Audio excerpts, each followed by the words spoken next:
here we are, again, in more than one way.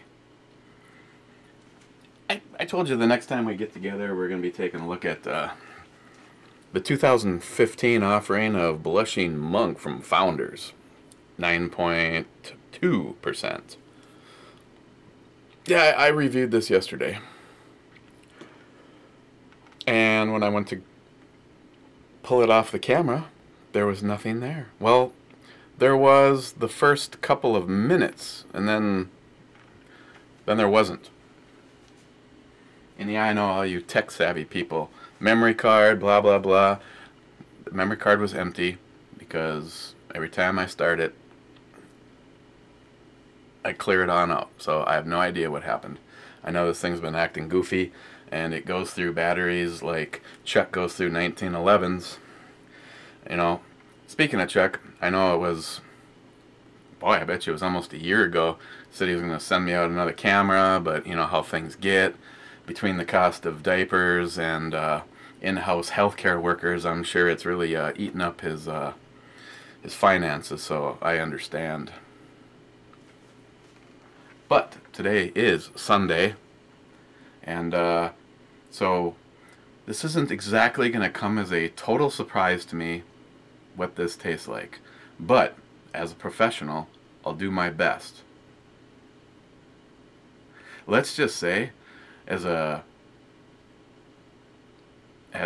spoiler alert, if it had sucked ass, I certainly wouldn't have gone and gotten another bottle and done this again. But since how it is a Belgian-style ale with fermented pure raspberries, I figured it seemed like it was going to be somewhat of a snooty beer before I opened it the first time, and now knowing what's actually in the bottle, I have put together a little sampling of some chicken in the biscuit crackers with a thick slice of well-aged Gouda cheese, topped off with a green olive.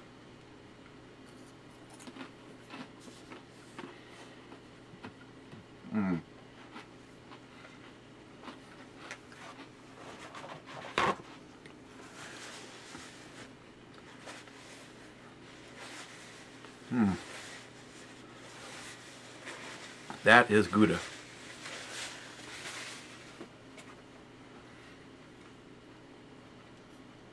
Okay, well, I'm almost afraid to touch the camera now.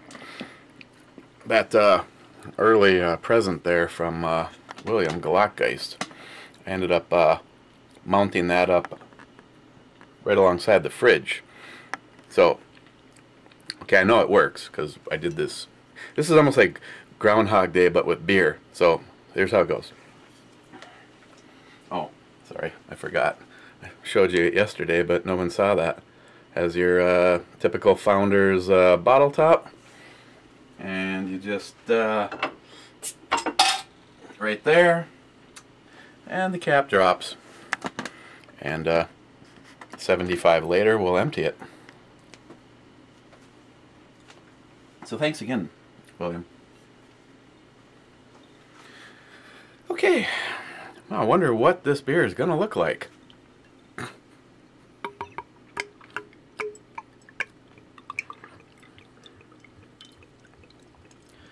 Yeah. So any of you guys that have checked out Christine's cooking video there with the grown-up grilled cheese, I know she picks on me in the video itself, but I have to admit, when she's like, I'm like, what is it? It's a grown-up grilled cheese. I'm just like, what does that come with? Like knives and alcohol or what? And she was like reading the ingredients. Three different kinds of cheese. Okay, you at least got my curiosity. As long as it's not too thick, but the different flavors could definitely be good. And it's got tomato, which I'm surprised she even ate it. And avocado, again, I'm surprised she even ate it. But compared to the stuff that Johnny Watson, that Johnny made up, this this is a lousy time of the year and a lousy state to really get good produce. So the avocado was just a little bit on the not ripe enough stage.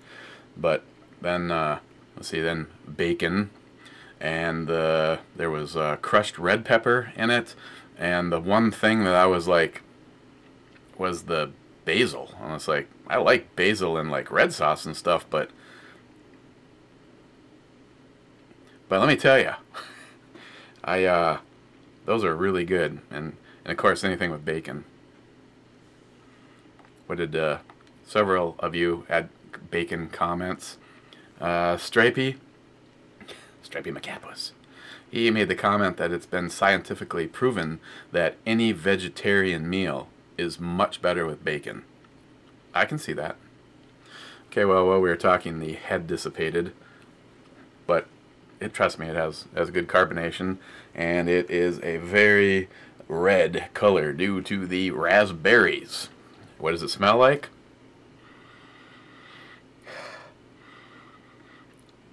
Oh, it smells like raspberries. There's a little bit of a, you kind of still can pick out the ale just a little bit, but just fresh, like you went out, and my grandma and grandpa actually had a very large garden on their property, and there was 3 rows of raspberries, and got a lot of fresh raspberries as a kid growing up, and still love them today. In some aspects, I think I would take them over a strawberry, but a raspberry is a little bit more tart. The seeds are going to be a little bit more crunchy than a strawberry, but there's just something about that awesome, vibrant, fruity tanginess. You know what I'm saying? Okay. Cheers, guys. Boy, I wonder what this is going to taste like.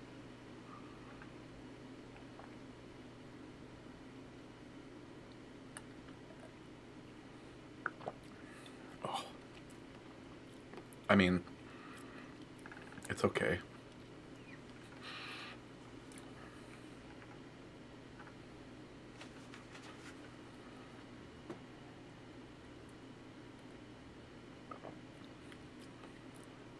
Initially, you're kind of getting almost it seems like a citrus kind of a charge, which is what I said yesterday, but I almost think it's more the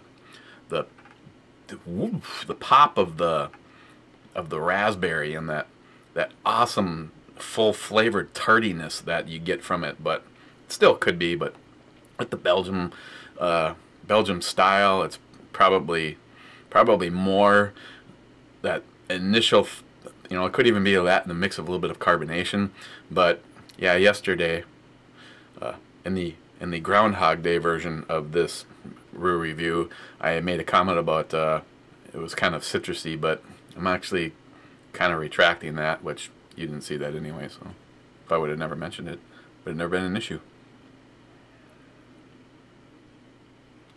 It's the sweetness on your tongue, and it's a very well done sweetness.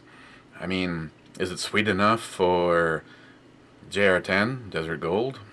I think so. I think he would actually really like this if he hasn't already had it. But it definitely doesn't have a syrupy sweetness. You get that sweetness up front, and it rolls right into a big blast of raspberry, and then that turns to that bitter tartness of it. There's not really a dry spot or anything like that in this one. It's just kind of just like a moment where you're like collecting your thoughts on what you just experienced, and then just a really nice smooth raspberry finish. I mean, obviously a prerequisite for you liking this would be that you like raspberry.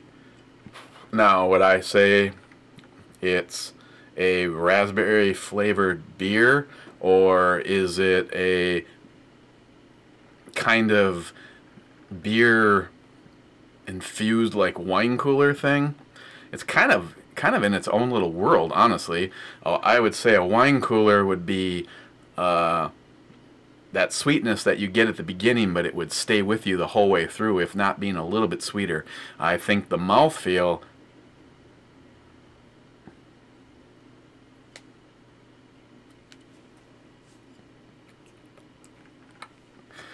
Did I give you enough time?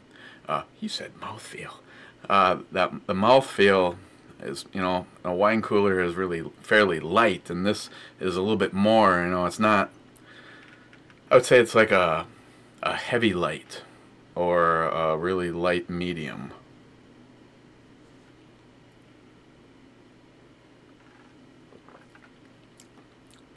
I've been chatting with Hazman today, and he's already well ahead of me on the alcohol game for the day. I was working on some stuff this morning. I had, if I spun the camera around and you saw the rest of this basement, you would have gone, wow. And I took care of all that. Well, one of the biggest issues is all of my woodworking stuff had to come down here so Samantha's car would fit in the garage. Even after taking almost everything out of the garage, it was still one of these. So I spent about 2 hours bringing the woodworking stuff back out. A table saw, chop saw, a couple routers, router table, an air compressor, generator. That generator that I got from my dad's, which wasn't running when I got it, because I'm willing to say, if you could somehow diagnose or do some kind of a test on gasoline, the gas in there, I am fully thinking was from 1999. So got that all cleaned out and got it running. I actually had it running while it was sitting down here, and of course in the basement. I didn't have it running down here, but I had it running outside and then brought it back down here, and it just kind of stunk up the basement a little bit, so it's good to even get that out of here. But this thing started on the very first pull, and I don't know, this one is a 2500 watt, and it does not have a 220 side, just the 120. And I noticed that you could plug all sorts of shit into it, and light bulbs would come on and that kind of thing. But when I fired up like the chop saw with that initial burst of amperage, the draw at the very beginning, it would actually shut it down. And I still don't know if that's a fuel delivery thing or not, because when I moved it from a no choke to the very first choke setting, which honestly you didn't notice a difference in the way it idled between the two of them, but when you had it in the very first choke setting, you could pull the trigger on the chop saw or turn the table saw on, and it wouldn't even act like there was something hooked to it. So I'm not exactly sure what that is. And seems how I don't think the thing's been used at all. I think abused, or should I say, should have had the fuel taken care of, and it should have just been started a couple times every single year for the last 15 years. So I'm not even sure on the old ones.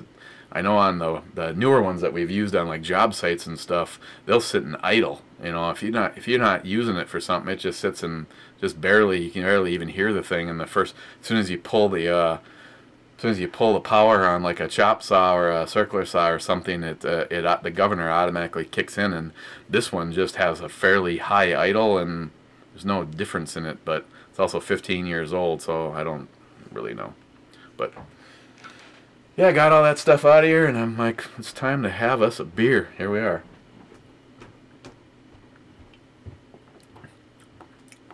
The alcohol, for being 9.2%, it's actually very, very well hidden. I'd say if you notice it at all, it's right in the very middle where there's that moment where it's like, it's not really dry or bitter, but it's just kind of a, it's kind of a little, it's kind of a little no man's land right in the beginning, and it's a possibility that you're noticing it there. But I mean, I'm just going to do this for the sake of science.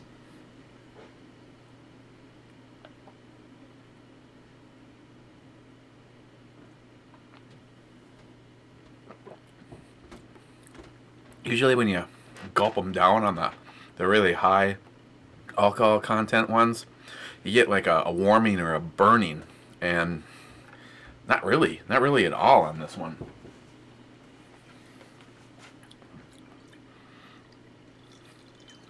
It's just an absolute terrible thing that I had to run back over to the keyport and get some more. And I'm not sure if I mentioned it yesterday or not, but this is something that's I think is pretty damn cool, especially us gun guys that have issues with the whole zombie genre. There's a company in Texas called Virus, and this is actually, they refer to this vodka as Patient 1, like the start of it. But I showed this to the boys over at Keyport, and they're like, wow, we probably sell the shit out of it just because it's a beaker-shaped vodka bottle. But unfortunate, well, I've actually been in communication with either a representative or the owner of Virus Vodka, and they are that close to having everything completed to be able to ship it anywhere. I don't know if that was in the world or the United States, but I thought that was pretty cool. So it might even be possible just to order it direct, or maybe I have to have it shipped. If you can do beer, either way. I just thought it was really cool, and I thought it was cool that I sent them an email, and he evidently doesn't sleep or something, because I think the response came at like 4 o'clock in the morning, and then we started going back and forth, and I just told him, I said, that is a great marketing scheme. You know how many people I personally know that bought Dan Aykroyd's the Crystal Skull stuff just to get the damn bottle? And in case you were ever wondering, because I know I've talked about this, the vodka inside is phenomenal. But again, you can get some pretty good stuff like Kettle One, for instance, and not have to pay a premium because it comes in a skull. Yeah. Politics, you know, same old, same old, same old. At this point in time, because he's the only one that's actually committed to it, I have always been a big fan of Ted Cruz. And of course, everyone's going to tear him down. I truly hope that no matter what Republicans run or how many they are, they can stick to the facts that what is going to get them elected is to, especially if you go off of what Ted Cruz wants to do, abolish the IRS, redo the educational system, and fucking get rid of Obamacare. That alone should get him the job as president, to undo what this clusterfuck Obama has done. Okay, well, where am I on the E scale on this? Well, guys that know me, I'm a big fan of Founders. They just really always just push the envelope when it comes to good stuff and quality stuff. I'm actually trying to think if I've had anything from them that I would never even think about getting again. And the thing is some of my favorite breweries have that. Bent Paddle Pilsner, and even the Black, not so much. Bell's, just awesome. But they have the Oyster Stout, so but Founders, they're great. I have no idea what the lead-ups to this was. Was there a 2013, 12, 10? You know, if it says it's 2015, does that mean that there was one last year? I don't know the answers to these. But the 2015 version of Blushing Monk Belgium-style ale, fermented with pure raspberries. This is a 10. It's if I was to put the little but in there, keeping in mind that this is very unique, because you've, like I said, some of you may go, this kind of reminds me of a wine cooler, but to me the wine coolers are just cheap and light. I mean, if you're into something sweet or whatever, it's hot summer night and you just want some kind of a change, and you go for the wine cooler. This is not, honestly, it doesn't really remind me of a wine cooler. It reminds me more of it's almost like a high-end beer and a wine meet somewhere in the middle there. Definitely good flavors. Definitely just tastes like someone just squeezed your berries for you. I know how much you guys would enjoy having your berries squeezed. What should we look at tomorrow? Tomorrow being Monday.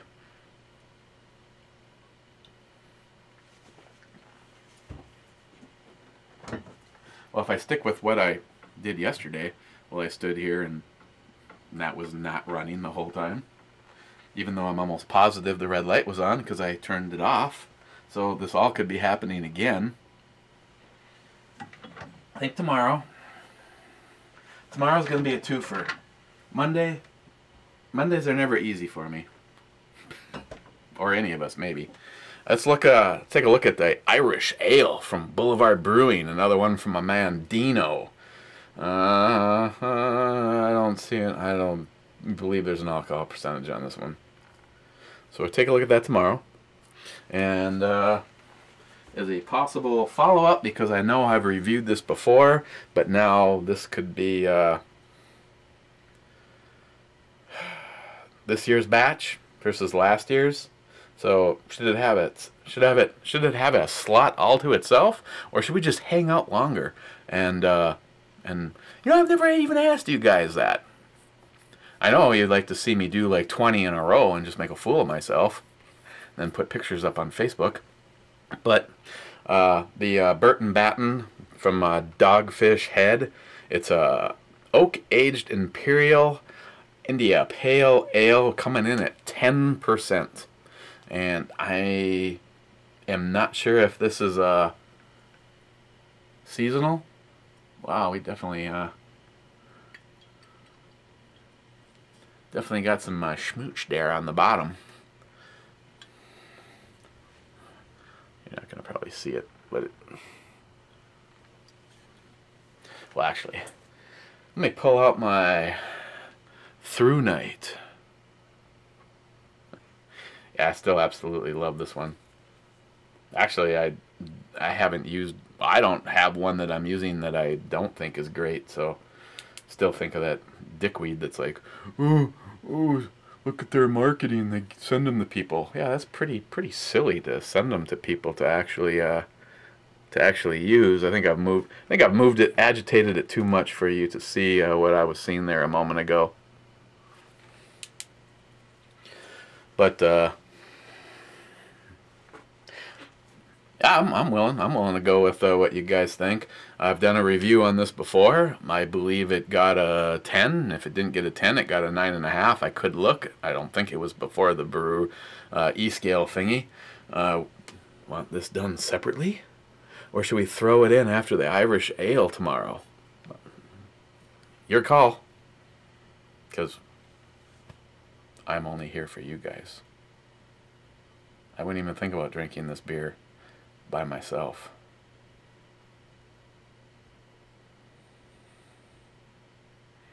I could be lying. Little. A lot. Completely. So there's tomorrow's the Irish Ale for sure. If you'd rather the Dogfish Head got its own spotlight, per se, we can do that too. Just kind of really like the bigger bottles. Maybe that's just me. But seems how we're already approaching the 25-minute point, we don't have time to open up another big bottle. We got that oatmeal stout in there, the Shakespeare.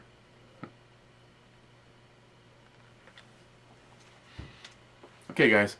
Cheers. Enjoy your Sunday.